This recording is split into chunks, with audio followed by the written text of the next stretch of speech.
Welcome back. I hope you're enjoying the annual meeting thus far. Congratulations to the NAE membership class of 2021. I'm Corale Brierley, NAE Vice President, and I am pleased to be your MC for this next segment of the meeting, the presentation of the NAE Awards. The awards we'll be presenting are generously supported philanthropically by members and friends of the NAE. The first awards we are presenting today are the two oldest and most prestigious NAE awards for individual achievement, the Simon Ramo Founders Award and the Arthur M. Bika Award. The Simon Ramo Founders Award honors an outstanding NAE member or international member who has upheld the ideals and principles of the NAE through professional, educational, and personal achievement.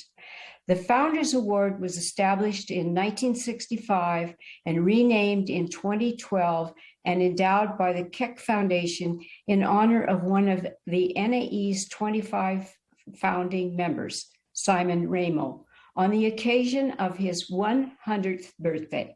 Cy passed away in 2016 at the age of 103.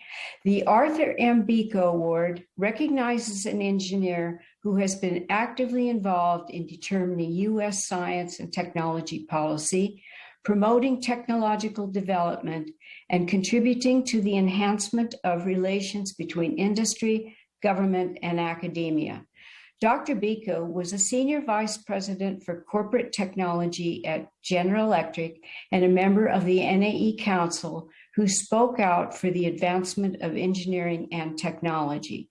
We are grateful to his daughter, Tina Bika, for her continued support of this award. We greatly appreciate the work of the 2021 Awards Committee members and its chair, Andrea Goldsmith. Andrea is Dean of the School of Engineering and Applied Science at Princeton University, and the team for their work in carrying out the award selection responsibilities, particularly given this year's ongoing challenges.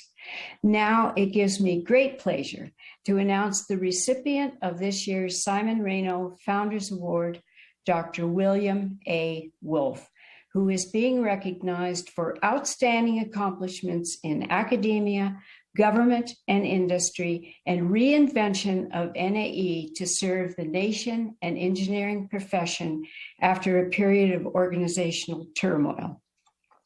Dr. Wulf is the AT&T Professor of Engineering Emeritus in the Computer Science Department of the University of Virginia and a University Professor Emeritus, one of only 13 university professors among UVA's 2,500 faculty. He is also a former president of the National Academy of Engineering from 1996 to 2007, when he was on leave from the University of Virginia. Before joining UVA, Dr. Wulf was an assistant director of the National Science Foundation, responsible for computing research, the National Supercomputer Centers, and the NSF Net, which was the predecessor to the Internet as we know it now. Before that, he founded and was CEO of Tartan Laboratories, a software company in Pittsburgh that was based on research he did while on the faculty of Carnegie Mellon University. He has conducted research in computer architecture, programming languages, optimizing compilers, and computer security. In addition to being a member of the NAE, Dr. Wulf is a fellow of the American Academy of Arts and Sciences, the American Philosophical Society, eminent member of Eta Kappa Nu, corresponding member of the Royal Academy of Engineering of Spain, past trustee of the Library of Alexandria, and foreign member of the Engineering Academy of Japan, Russian Academy of Sciences, and the National Academy of Engineering of Venezuela. He is also a fellow of the Association for Computing Machinery, known as ACM, member of IEEE, a member of the American Association for the Advancement of Science, and a member of the Association for Women in Science. He has received the ACM Policy Award, the American Society of Mechanical Engineers Ralph Coates Rowe Medal, the ACM Carl Karlstrom Outstanding Educator Award, and the American Association of Engineering Societies Kenneth Andrew Rowe Award. He holds honorary doctorates from Carnegie Mellon University, University of Connecticut, the Colorado School of Mines, New York Polytechnic University, and Missouri University of Science and Technology. He has authored over 100 papers and technical reports and 3 books. He holds 2 U.S. patents and has supervised over 25 PhDs in computer science. His extensive engagement in activities of the National Academies of Sciences, Engineering, and Medicine includes chairmanship of the Computer Science and Telecommunications Board from 1992 to 1996, and the newly formed Division Committee on Engineering and Physical Sciences from 2001 to 2007, and membership on the editorial board for Issues in Science and Technology and the advisory committee for the Engineering Ethics Center from 2007 to 2013, which he was instrumental in establishing at the NAE. Dr. Wulf holds a BS degree in engineering physics, an MS degree in electrical engineering from the University of Illinois, and a PhD in computer science from the University of Virginia. I am truly delighted to present the Simon Ramo Founders Award to Dr. William A. Wulf. I am profoundly grateful and honored to have received this award.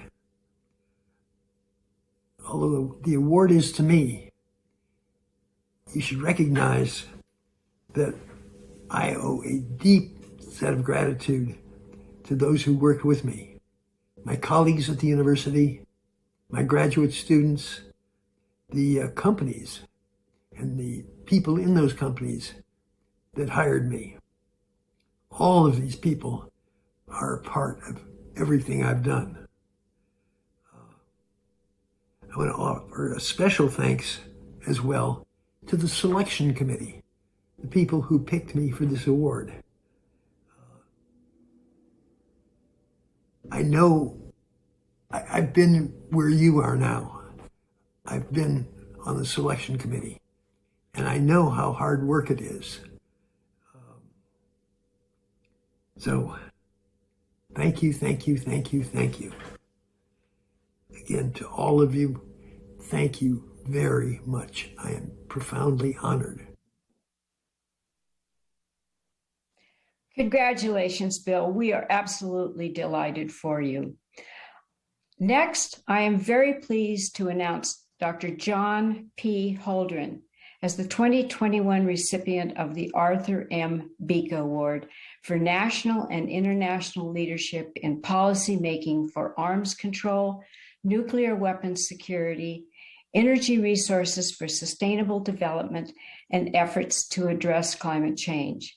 Dr. Holdren is a research professor in Harvard University's Kennedy School of Government and co-director of the Science, Technology, and Public Policy Committee in the school's Belfer Center for Science and International Affairs. He retired in June from Harvard's role as the Teresa and John Heinz Professor of Environmental Policy at the Kennedy School, also Professor of Environmental Science and Policy in the Department of Earth and Planetary Sciences, and Affiliate Professor in the John A. Paulson School of Engineering and Applied Science. From 2009 to 2017, Dr. Holdren was President Obama's science advisor and the Senate-confirmed director of the White House Office of Science and Technology Policy, the OSTP. His responsibilities included advising the president on all science and technology issues bearing on the national agenda, including energy and climate change, the oceans and the Arctic, and the space program. He also had major responsibilities around national R&D budgets, interagency science and technology programs, initiatives in STEM education, advancing scientific integrity and openness in government, and representing the U.S. government in interactions with the science and engineering community. Before joining the Harvard faculty in 1996, he was a physicist in the Magnetic Fusion Energy Division at the Lawrence Livermore National Laboratory. Senior Research Fellow at Caltech in the Division of Humanities and Social Sciences and the Caltech Environmental Quality Laboratory. He was also co-founder and co-leader for 23 years of the interdisciplinary graduate degree granting Energy and Resources Group at the University of California, Berkeley. In an advisory capacity, he has served on the board of the MacArthur Foundation from 1991 to 2005, the NAS Committee, that's the National Academy of Sciences Committee on International Security and Arms Control as chair from 1994 to 2005, and President Clinton's Council of Advisors on Science and Technology. In addition to the NAE, he is a member of the National Academy of Sciences, the American Philosophical Society, the American Academy of Arts and Sciences, the American Academy of Political and Social Science, and Council on Foreign Relations. He is also a foreign member of the Royal Society of London and the Indian National Academy of Engineering, and a former president of the American Association for the Advancement of Science. His honors include a MacArthur Prize Foundation Fellowship in 1991, the Volvo International Environment Prize in 1993, the Tyler Prize for Environment in 2000, the Heinz Prize for Public Policy in 2001, the American Academy of Political and Social Science Moynihan Prize in 2018, and the Order of the Rising Sun from the Government of Japan in 2019. In 1995, he gave the acceptance speech for the Nobel Peace Prize on behalf of the Pugwash Conferences on Science and World Affairs. Dr. Holdren earned his SB degree in 1965, an SM degree in 1966 from MIT in aeronautics and astronautics, and a PhD in 1970 from Stanford in theoretical plasma physics. I am very pleased to present the Arthur M. Bika Award to Dr. John P. Holdren. Thank you, Dr. Brierley, for that generous introduction. While I never met Dr. Bika and wish I had, I did have the great privilege of meeting at one time or another nearly all of the previous recipients of the NAE award that bears his name. Indeed, I had the pleasure of working closely with and learning from a number of those awardees, including Jerry Wiesner, Jack Gibbons, Lou Branscombe, Bob Frosch, Chuck Vest, and Venkatesh Narayanamurthy. My feeling of connectedness with the previous Bika awardees adds to the pride I feel on joining this extremely distinguished company. I had aspired from the time I was in high school to a career studying, teaching, and advising around the great intertwined national and global challenges that sit at the intersection of science and engineering with societal well-being, particularly poverty and development, energy and environment, and national and international security. I decided to start with serious studies in engineering and physics, aiming to add on top of that at least passing familiarity with the ideas and tools of biologists, I married one, geologists, economists, and political scientists, among others. I had the early benefit of a terrific set of mentors at MIT, Lockheed, Stanford, Livermore, Caltech, and Berkeley, who were instrumental not only in broadening my education, but also in connecting me to opportunities to engage with a wide array of national and global leaders in the interdisciplinary fields of interest I've mentioned, through, for example, committees of the National Academies, meetings of the Pugwash Conferences on Science and World Affairs, and engagement with such science, technology, and society organizations as the AAAS and the Federation of American Scientists. Each new opportunity led to other opportunities and new mentors, with the surprising result that I was actually able to get away with my wildly ambitious aspiration to have a career working on some of the world's most interesting problems in collaboration with some of the world's most interesting people.